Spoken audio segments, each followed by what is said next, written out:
Hilvi Tormin, the freezing dwarf duel. Now I know what some of you are thinking. Isn't that combo dead? Mercurial is everywhere. And yeah, Mercurial definitely toned down their ceiling. Total guard stacks makes freezing control a lot harder to execute. But here's the real question.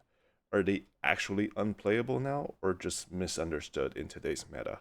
That's what we're testing today in Live Arena Experiments, episode 13. So we're fully expecting to queue into some heavy Mercurial teams today. Instead of pretending it doesn't exist, we're drafting around it, right? With champions like Maria, Marius, Fabian, Krexia, just all champions capable of getting rid of total guard stacks and or locking enemy team out. Just creating space for Helvi and Tormund to actually do what they're meant to do. And that's just more freezing, burn, control, right? And I'm not gonna lie, when this duel works, it's kind of disgusting. Against traditional comps, they can literally prevent the enemy from taking a single turn, while we slowly and methodically wear them down. Hilvi and Tormin are definitely not about burst. It's more about controlled and the methodical dismantling.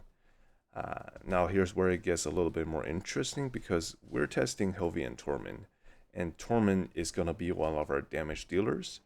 I fully expect some of my opponents to ban my other nuker. Why? Because most players assume Tormund don't hit hard, and myself included. And to be fair, traditional Tormund builds don't. Traditionally, Tormund will build the defensive tree. They'll pick fearsome presence, and then some of the Tormunds are running just protection sets against polymorph. We're talking about pinpoint. We're probably talking about Mercurial, and just tanky control builds. And these versions are, never gonna break through things like a Galathier or a Marishka, right? So we went a different direction with a lethal gear, Helm Smasher, and just full damage Tormund. Um, if they leave Tormund in thinking he's just a control bot and doesn't do enough damage, they're gonna be in for a little bit of surprise. So let's roll a few clips first, and then we're going to really break down the build and see if the duel still has what it takes, right? So this first fight, of course, we're against Freya and Galathier. A lot of cleanse champions, a lot of tankiness, and they've got Predator and Maria, right? Just overall very difficult team. And they banned my Marius, so we just have the Tormund. Like I talked about, you know, myself included. A lot of players don't think Tormund do damage, and it is what it is, right? So here we're gonna go first. We're gonna lock out the Freya resisted. So Galathier, because he's in Nine Mercurial, is gonna be lacking in some of the. Well, he took an extra turn too. Um, yeah, so he's gonna be lacking some resistance, right? Here, because they're all in Mercurial, and Freya is in Stone Skin, and she's got Lightning Cage. It's best not to use the strip and freeze skill. It'll do nothing. So we A1 here, try to break through some of these Mercurial first. And when we A1, we have a chance to drag Tormund in for the A1 ally attack as well, right? So that's going to do AoE breaking of these Mercurial stacks. So they're actually not terrible into Mercurial meta because not Freya, the Hilvi A1 is a double hitter, and if it brings in Tormund, who's AoE, you could take down 3 stacks of Mercurial of one target and 1 stack of everybody else. So it's fairly good. Here we're doing the smack on Tormund. Uh, Broke through the shield and nearly one shot the Freya, who is a very tanky defensive based champion. So right, so pretty happy about that. We're gonna try to remove more Mercurial with the A1 here, and now their Stone Skin has run out. It's time to lay down the pain, right? So we're gonna do the Hilvi freeze, and then the Torment is going to also do the A3. Um, They're putting on more shields. I think Galathier might have some skills. Nope, doesn't have it yet. Next turn. The Predator is locked out. When Predator is locked out, he's useless. Useless champion. Over here, we're gonna do the A3. We finally killed Maria, and then once their burn starts to tick, Tormund is gonna A1, the freeze and burn. So good things starts to happen. Galathier's still not doing anything, and my opponent left. Yeah, so I think I was able to refresh my lockout on the Galathier. He's just lacking resistance. He tried too hard to do 9-piece Mercurial and gave up too much stats. That's one of the very common mistakes a lot of players are making these days. Try to chase the 9-piece Mercurial too hard while giving up too much speed, too much resistance, too much accuracy, too much effective HP. And yeah, the champions, if the enemy team has multi-hits, has ally attack, and they have lockouts, they can work around the Mercurial. The build is not good, right? I would try to avoid, going for 9-piece Mercurial if it means giving up way too much stats. Here we get no strip on the Stone Skin. A little bit unlucky, and we don't get an extra turn, right? Hit the 70% chance to get extra turn, or we hit the 30%. So, of course, we can't lock out the Empress. He's going to nuke here. And our Hilvi is dead. Just Tormund and Maria left. Here is my third turn. No, second turn, I think. And we're in a bit of a tough spot. Tormund can't really kill Empress. Tormund can probably kill Marius, no problem. But against Empress, we're going to have trouble because Empress is going to reflect damage. He's going to come back. He's going to swap HP, block revive. Really difficult, right? And we're going to try to purposely kill the Empress with Maria, with a big nuke. What's going to happen is the Empress is going to come back alive, but Maria's passive is going to kick in. This is why Maria counters Empress as well. Not only nice. So Maria also gets revived, but I get revived with more turn meter than Empress, right? Empress revives with no turn meter. I revive with 66%. That Marius has one of those mythical relic, Chrononet of Gloom. That's why he has a block damage on himself. Gotta watch out for those, because, it doesn't make any sense otherwise why he has a block damage. It's because of a relic, right? A mythical relic. Here I have the Enfeeble on myself, so I have to try to get rid of that before I do anything. And the thing is, I will do weak hits on Maria.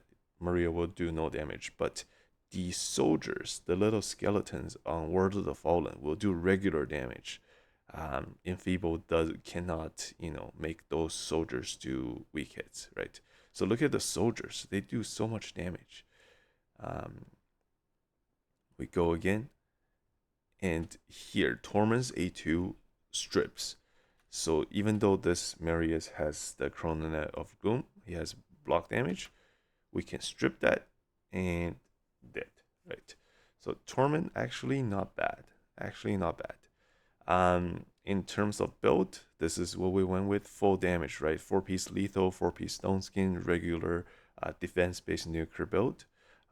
Stats wise, a little bit of HP, really high defense, a good amount of speed, crit capped, as much crit damage as possible. And then with Tormund, you want accuracy, right?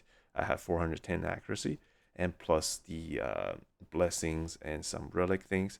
He's got enough to freeze enemy disruptors and nukers. In terms of relic, Wand of Submission, you can't go wrong with Wand of Submission, especially in live arena.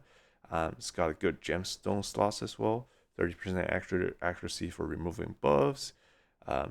Circular ones, extra 30% accuracy when placing freeze, and then accuracy increased by 3 for each debuff on them, right? So just really about control. We went with full damage on the stats and the gear. So on the relic, we try to catch up with some more accuracy. And then for blessing, this was before Mercurial. I picked Polymorph. Nowadays, there's a lot of different choices you can go, right? Polymorph is not necessarily the best anymore. Um, but yeah, um, masteries, offensive tree, full damage, Helm Smasher, um, defensive tree, fearsome presence. That's normally what Tormund would go. It gives 5% more chance to freeze. It's really nice. But if Tormund is your only nuker, you're gonna need the Helm Smasher. That's why I went with this. And an opportunist is really good.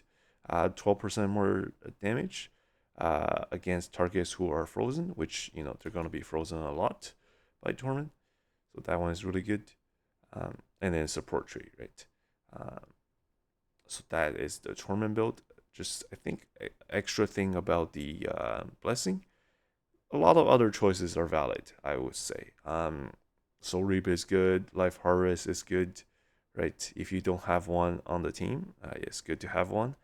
Temporal Chains, good. Word of the Fallen, if you want to be more tanky. Lightning Cage, if you want to protect your Stone Skin. Really, really solid blessing as well, right? So that's Tormund. And then, of course, the partner Helvi, right? Helvi is built, you see the power there, really high, almost like a mythical. It's because this one is a resistance build Helvi, right? We went with Stone Skin and Furo.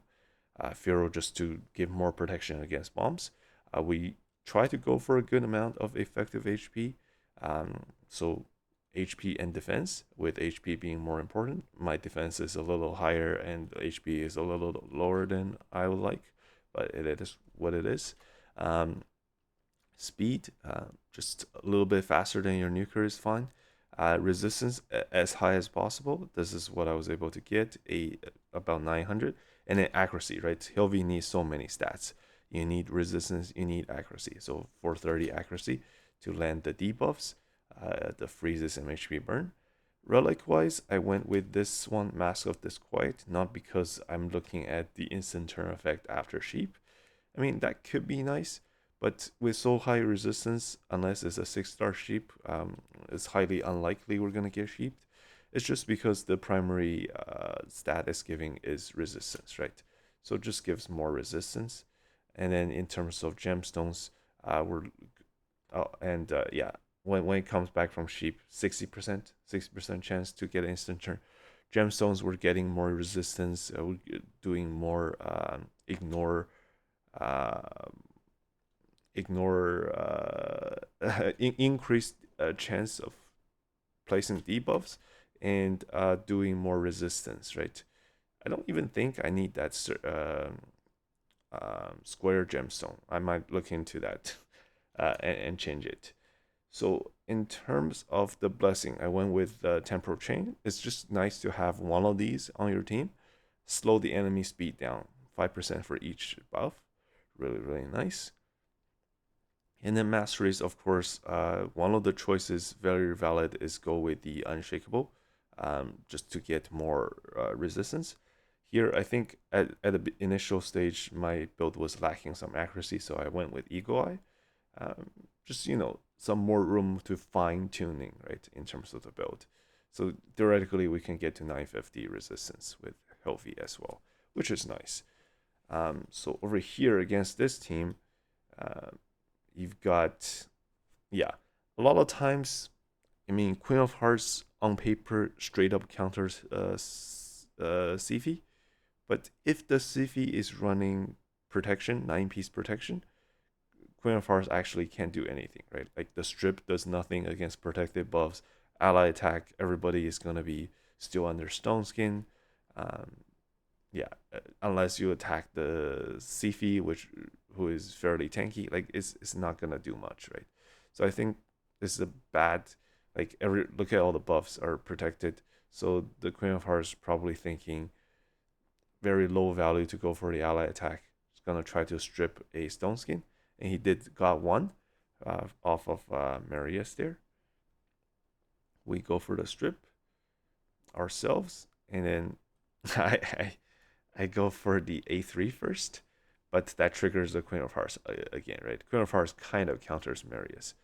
Um, there, I wouldn't have gone for the A3 if the Siegfried wasn't frozen, because on Form 1, the Empress A1 is not going to do as much damage, but the Siegfried A1 is going to do a lot.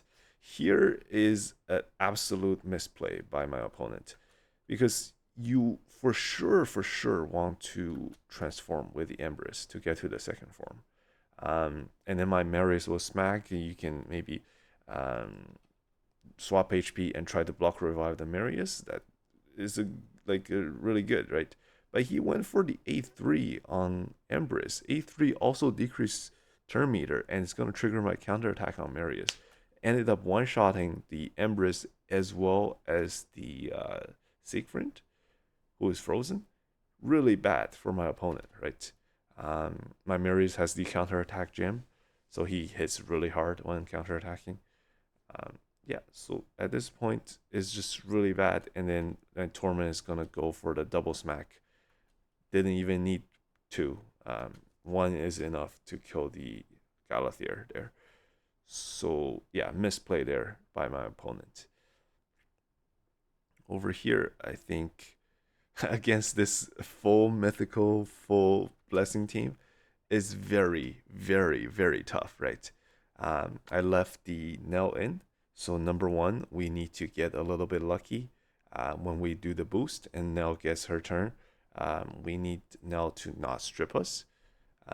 Also, he left the Fabian in. We need to not weak hit on the Nell. So we need to have some good RNG in order to win. Which, not weak hit, we have 65% chance, right? But yeah, let's see what happens. He's got two magic champions. We have Fabian to lock out. So here I go for a lockout. We hit the 35% on now. So off to a bad start with the RNG. And then I buff up. So the now and the supersonic Galathier is going to take his turn. And then the Nell takes her turn. Those two are for sure going to die. But also strip the stone skin off Marius and put the sleep on. So we are just very, very unlucky here in terms of the fight. Okay, we go for the E3, does nothing. Counterattacks are doing work. Galathier go for the revive. Now, usually, look at my Marius turn meter. I'm about to take my turn, right? If you go for the revive here with any other champion, you're just wasting your revive. I'm gonna take my turn. AoE is gonna kill them, and it's game over, right? However, the champion he revived is Geralt. Geralt has a passive that heals based on how much damage is taken to not only himself but also allies, and that was key here.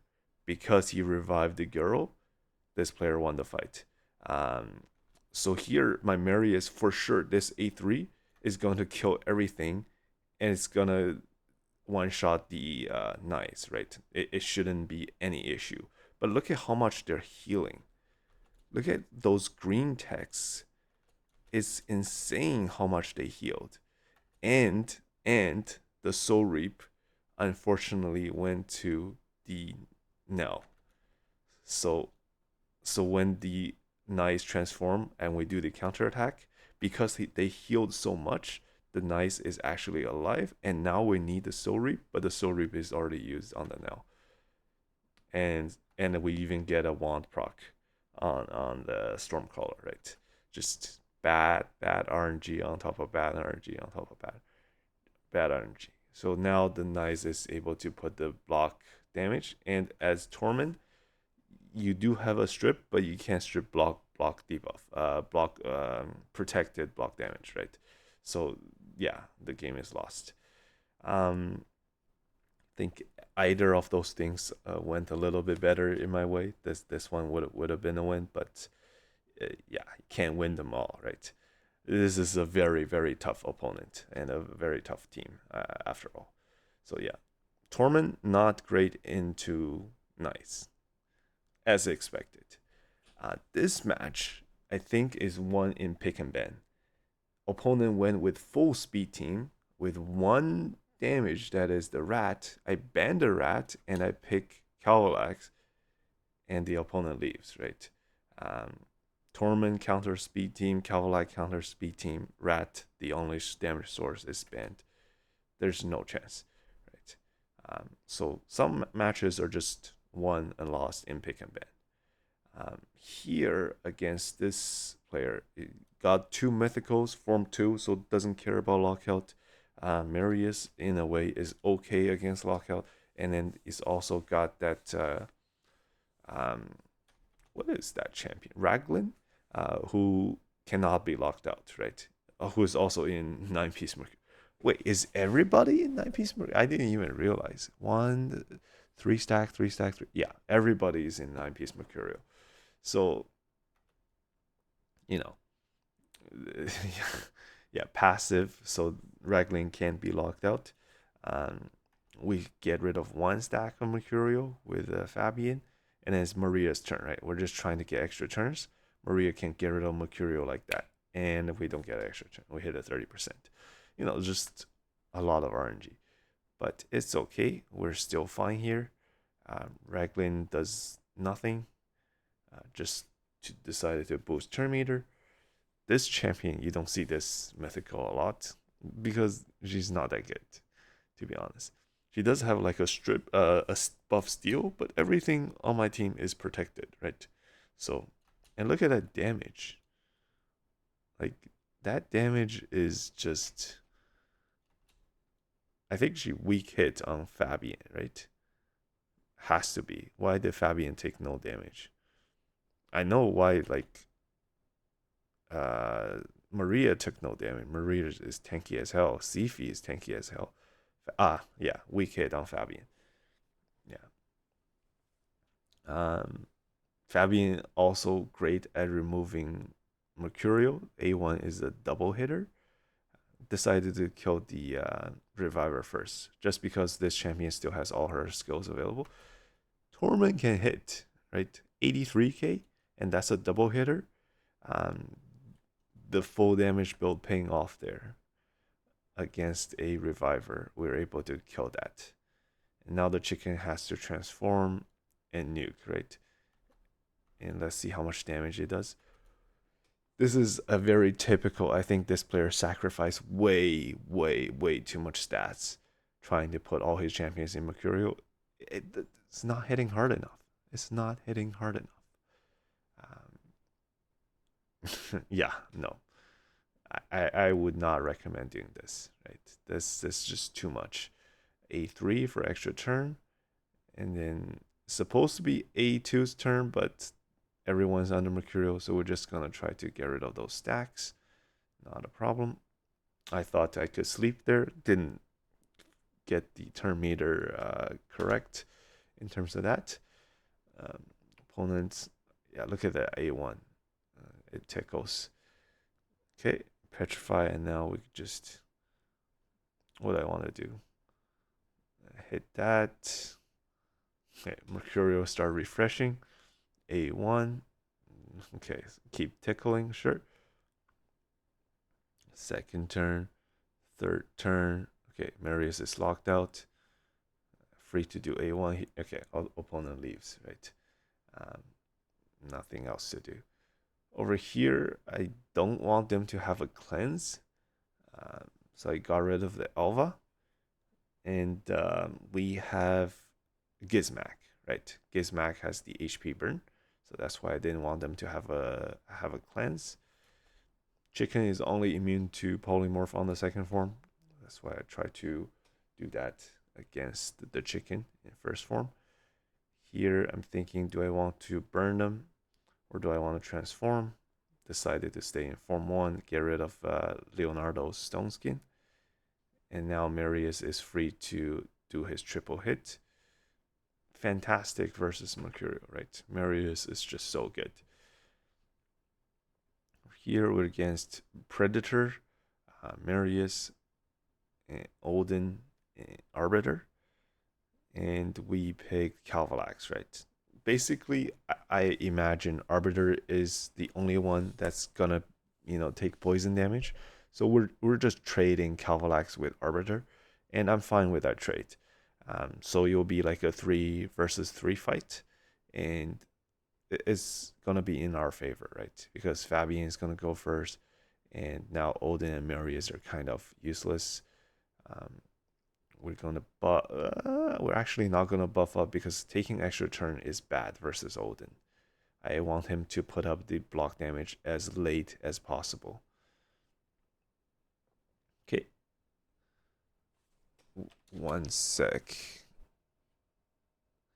So what happened here is, of course, Odin is gonna A1 the champion with Mercurial, right? Be, A1 on Odin is not gonna do any damage, and why not try to use it to get rid of a Mercurial stack? So that makes sense. Now the thing I want to see is right now I have two stacks. The sheep attacks. The sheep can also get rid of a stack of Mercurial. Yeah, as expected. Any instance of damage, like A1 or anything like that, you can get rid of a Mercurial stack. So that is working as intended. Um, so we lost a Mercurial stack there. Not sure. So here we only have one stack and didn't lose. Is this a bug? Right? Look at Gizmak. Gizmak has one stack Mercurial, right? The Marius counterattacked, and we're not losing our Mercurial stack. Why? It shouldn't be, right? That seems like a bug. Okay, we transform to the form 2. Now, at this point, we don't care if Odin puts the block damage anymore, because Gizmak on form 2, if they have HP burn, we ignore the block damage, right? And I even put Unkillable on myself. Just control him. I think the Predator only killed one, so only 20% dodge chance. Again, Predator, right? We're seeing a lot of Predator. It's just very, very common, not only in Classic Arena, but in Live Arena as well. And a lot of them are running these like Mercurial builds now, dodging. It's annoying to deal with for sure, but not unbeatable, right? Um, we boost up this Lamasu. I think she had Chronophage, so she's able to resist the lockout, kind of, and still take a turn. But the thing is, he's boosting a Commodus who is running into Marishka, who hard counters bombs, and we have Mercurial, right? So nothing happens. And over here, we're just going to do our smack and protect, right? Triple hit, all get dodged, no problem, right? Double hit, try to get a Mercurial, gets dodged, no problem. Not enough damage. Even if it is enough damage, I don't think it will change too much um, in in terms of the outcome of this fight, because the Hunter's Gaze is on. That skill, if it did enough damage, it will block revive. That doesn't really matter, right? We can get rid of the Mercurial finally, um, and he's dead. Yeah. So Predator not killing would mean he has no chance to dodge. So for sure is not gonna do much. But also because his AOE not killing, that's very, very important. Um, so yeah, over here we're against Hilvi. One of the things we're testing today, Polymorph. Polymorph is still good. Like it can single-handedly win you fights. Why do I have Polymorph on my champion?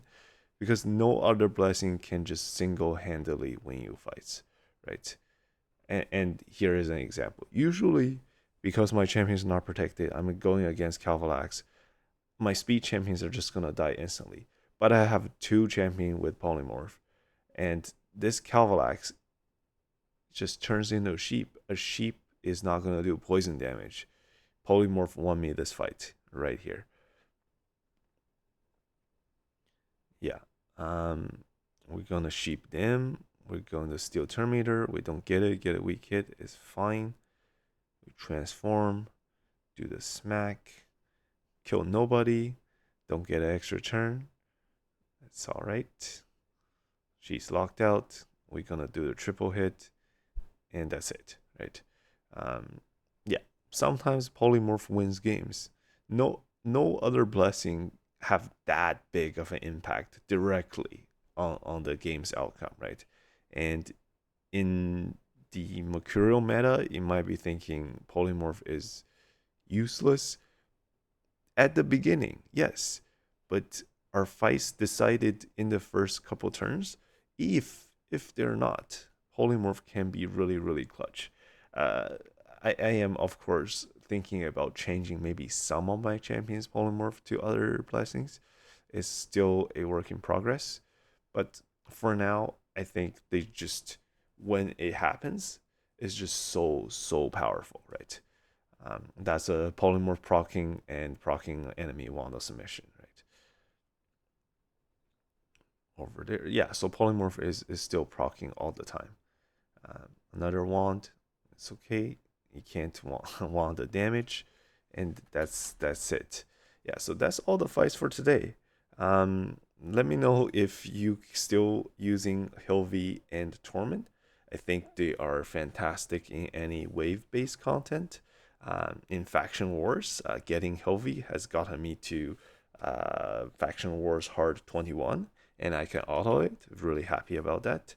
Um, in Arena, they can work, but in Live Arena is a little bit harder, right? It's a little bit harder. You need to really draft your team wisely and bend the correct champions and have like a support staff to make Helvi and Tormund work. But when they do, it's really fun, right? Freeze, burn, taunt, block buffs. It's just non-stop action, and it's just really fun.